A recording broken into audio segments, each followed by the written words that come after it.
to wish we'd never met. Don't say that!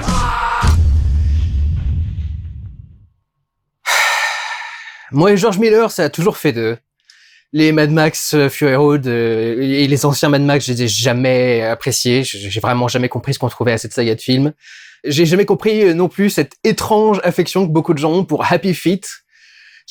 Apparemment, est un film extraordinaire. Si on écoutait certains, j'en ai vu 2 de George Miller qui m'ont plu. C'est Les Sorcières d'Eastwick et Babe, un cochon dans la ville.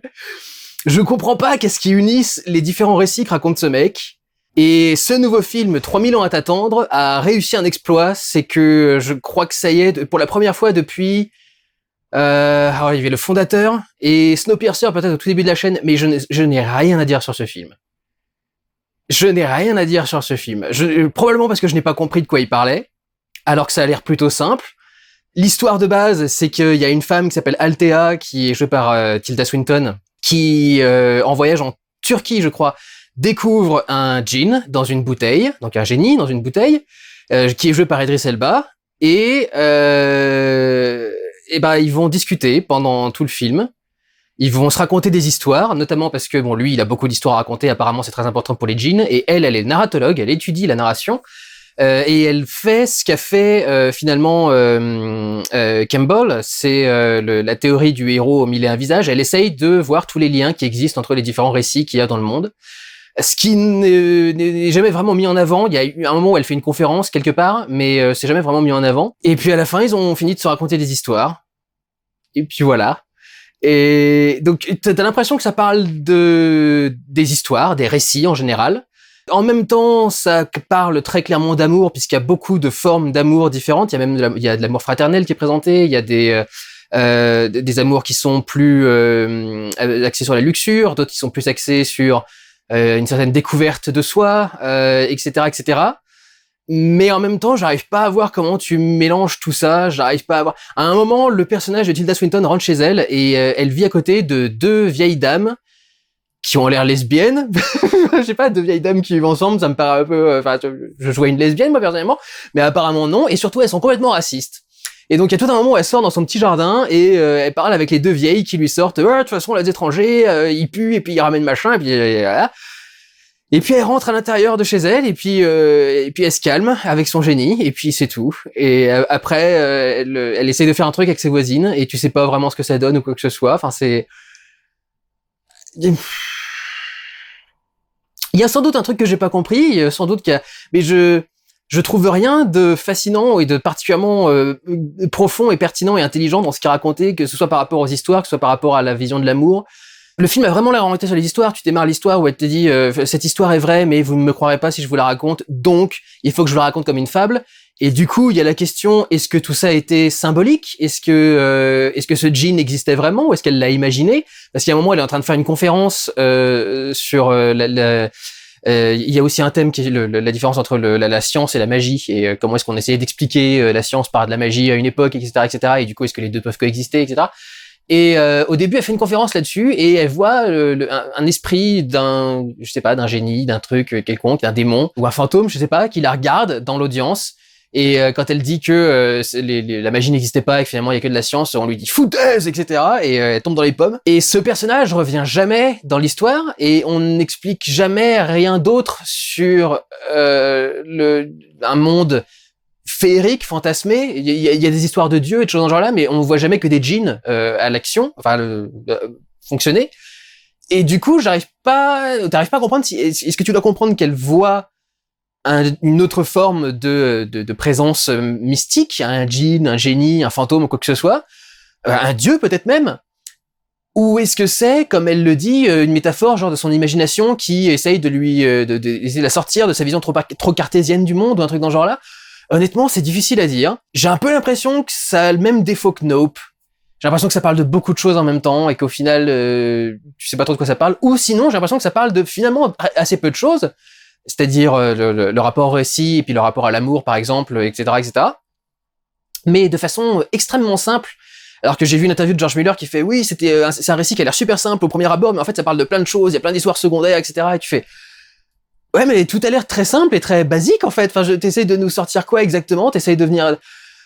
Donc je sais pas de quoi ça parle exactement, et j'ai rien à dire sur le film parce que c'est ni bon ni mauvais, c'est ni chiant ni captivant, c'est ni particulièrement grandiose et bien réalisé, ni fait comme de la merde, parce que vraiment tu peux à la fois avoir des décors qui sont assez grandioses avec des costumes magnifiques, une très belle lumière, tout ce genre là, et puis d'un seul coup tu vas avoir un plan où on est dans le jardin de la meuf et ça, juste les toits des maisons qui dépassent autour de chez elle, tu vois que c'était un studio, c'est un tournage Covid manifestement, et tu vois juste les toits des maisons autour d'elle qui dépassent de la haie de son jardin, et tu vois que tous les toits sont faux, quoi, tous les toits sont numériques, sont machin. C'est même pas particulièrement impressionnant, tu regardes les affiches du film, il y a tout un tas de personnages sur les contours, tout un tas d'objets un peu bizarres, un peu machin. Du coup, je pensais qu'il y aurait un truc, je m'attendais presque à un truc du style Gods of Egypt, le film de Alex Proyas. Je pensais que j'allais voir un truc plus ou moins comme ça, et en fait non, il y a une scène avec un truc comme ça, et puis après, rien de très intéressant. En termes de mise en scène, il y a quelques petits trucs qui sont intéressants. Il y a un moment où le personnage de Tilda Swinton rentre dans son hôtel, elle ferme la porte derrière elle, elle pousse un gros soupir, et son soupir se transforme en murmure de tous les rires des personnes qui sont dans une salle à la voir en train de faire une conférence, et on enchaîne sur cette scène immédiatement après. Donc le soupir a fait la transition avec le rire pour arriver à la scène suivante. C'était joli, mais c'était pas ouf non plus, quoi. Pareil, il y a son avion qui atterrit, et t'as un plan sur les deux roues de l'avion qui atterrissent sur le tarmac, et ça rebondit une première fois, et quand ça retombe, c'est plus les roues de l'avion, ça est devenu les roues du caddie sur lesquelles elle transporte ses bagages, avant d'arriver, enfin quand elle arrive du coup en Turquie, du coup il me semble. Là aussi d'ailleurs elle croise un autre mec qui semble être un djinn ou un truc dans ce genre-là, et tu sais pas pourquoi est-ce qu'elle l'a croisé, tu sais pas pourquoi ça vient autour d'elle, tu sais pas pourquoi il y a un truc. Il y a des histoires qui racontent où il y a des gens qui sont des hybrides avec des djinns, et du coup ils ont la capacité de voir certains êtres particuliers, mais on n'aborde jamais une histoire qui montrerait que ça pourrait être le cas de Tilda Swinton. C'est ou est-ce qu'il fallait comprendre ça avec la première nana qui a les cheveux roux au début? Et du coup, ça se ferait le lien avec Tilda Swinton. Enfin, génétiquement, ça c'est quand même vachement blanchi, hein, pour ce qui est du reste en dehors de la rousseur des cheveux. Tu vois pas vraiment le lien entre les deux du coup. Il y a quelques plans qui sont sympathiques sur la vision de Jean, qui sont faits avec une focale extrêmement courte qui déforme énormément. Puis je pense qu'il y a aussi des déformations qui sont ajoutées numériquement avec des filtres en plus. Il y a un côté une aberration chromatique avec le rouge, le vert et le bleu qui se séparent un peu sur les côtés de l'image, etc.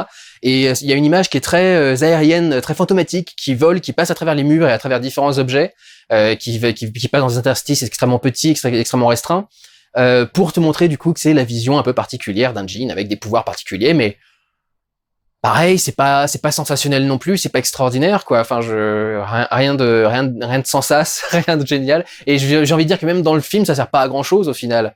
Tu le vois en train de errer dans des couloirs, en train de chercher des gens, etc., en vue subjective, et tu fais, ouais, et ça m'apporte quoi de savoir qu'il a couru après un mec dans les couloirs en vue subjective? Enfin, il y a des fois, tu comprends pas vraiment à quoi ça sert, quoi. Il y a quelques jolis plans, il y a un plan sur un champ de bataille, alors vous excitez pas, il y a rien d'extraordinaire, hein, mais il y a un plan sur un champ de bataille avec une caméra qui avance constamment à la même vitesse, et qui du coup qui essaye de récupérer un des personnages qui est le personnage sur lequel le djinn est en train de raconter une histoire, et tu le vois à un moment à l'action sur le champ de bataille, mais la caméra s'arrête pas sur lui, elle continue à avancer sur le champ de bataille, elle l'oublie, donc t'as l'impression quelque part que c'est l'histoire qui continue à avancer, qui voit ce roi qui est en train de faire des conquêtes extraordinaires, mais qui va l'oublier ensuite, ou un truc dans ce genre-là. Je sais pas, il y a peut-être un truc dans ce genre-là.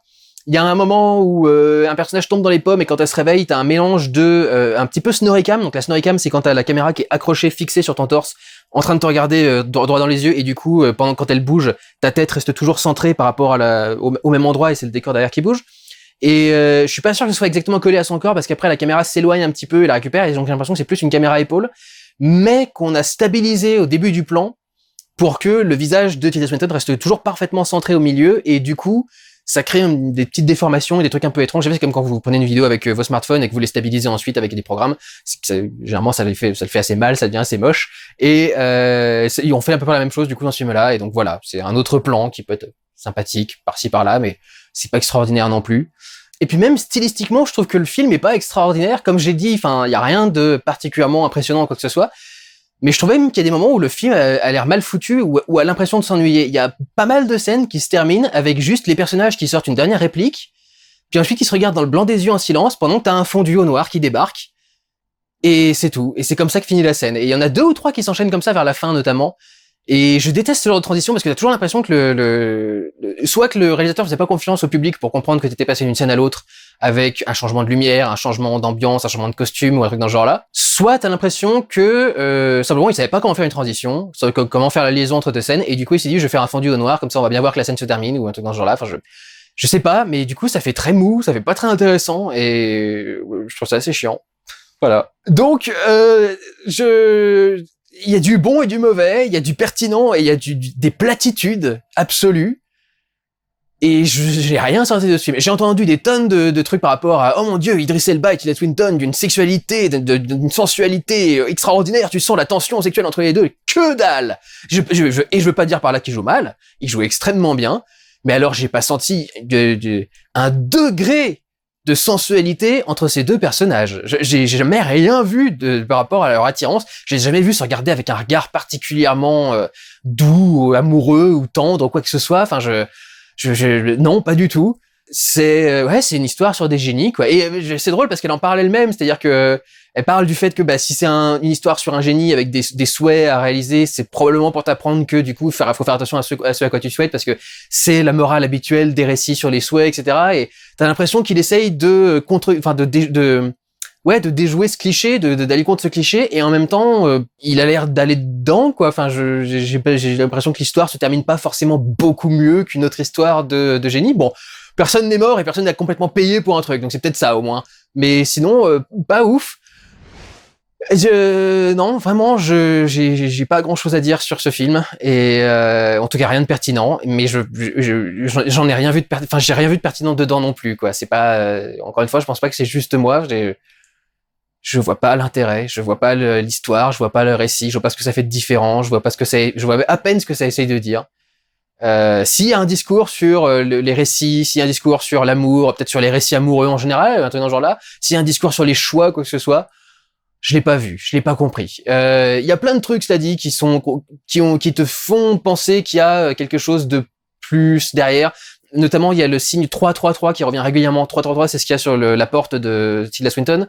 C'est aussi marqué sur l'arrière de la carriole d'un des personnages quand on la ramène dans la tour dans laquelle elle va se faire enfermer ensuite, un truc dans ce genre-là. Il y a peut-être une notion aussi d'esclavagisme, d'enfermement, de tout ce genre-là, parce qu'il y a beaucoup de personnages qui se retrouvent enfermés, piégés par des choses qu'ils doivent réaliser, auxquelles ils peuvent pas échapper, etc., etc. Mais donc il y a des petits symboles comme ça qui ont sans doute un sens si tu revois le film et que tu essaies de l'analyser. Il y a un truc aussi que j'ai pas compris. Il y a des chapitres pour l'histoire réelle, entre guillemets, en tout cas l'histoire contemporaine, qui sont en Copperlight Gothic Bold, et c'est une police dont je me souviens parfaitement ce que c'est la police du 5e élément, et du coup je l'avais téléchargé, je me souviens parfaitement du nom de la police, et ça fait des années que j'ai pas vu du Copperlight Gothic Bold de quelque part, donc il fallait le truc m'est revenu en tête. Et pour les chapitres qui concernent les histoires du djinn, il y a des titres différents avec l'écran imite une sorte de texture parchemin avec quelque chose d'écrit à l'encre. Et il y a un moment où il y a un personnage où il y a une histoire qui a déjà commencé, et on libère le djinn, et au moment où on libère le djinn, il y a 4 étapes qui sont marquées, mais exactement comme les écrans des chapitres. Sauf que c'est pas des chapitres, tu vois marqué étape 1 quelque chose, je crois que c'est les ondes électromagnétiques, et immédiatement après, t'as l'écran étape 2 avec tel truc, étape 3 avec tel machin, et étape 4 avec tel truc. Et j'ai pas compris ce que ça voulait dire. Est-ce que c'est la formule pour redonner corps au djinn ou un truc genre, j'ai pas compris. Du coup voilà, encore une fois, j'ai pas battu le truc du fondateur et de Snowpiercer que j'ai fait il y a 30 ans, j'avais juste fait 2 minutes. Je sais pas ce qu'a voulu faire George Miller, je sais pas ce qu'il a essayé de dire, je sais pas ce qu'il a essayé de montrer. Donc voilà, si vous avez des théories ou des réponses, dites-les moi dans les commentaires. Mais en ce qui me concerne, c'est totalement oubliable. J'aurais complètement oublié cette histoire d'ici quelques jours. Rien de pertinent, rien qui me restera en tête. Si vous avez vu quelque chose, je suis curieux de le savoir.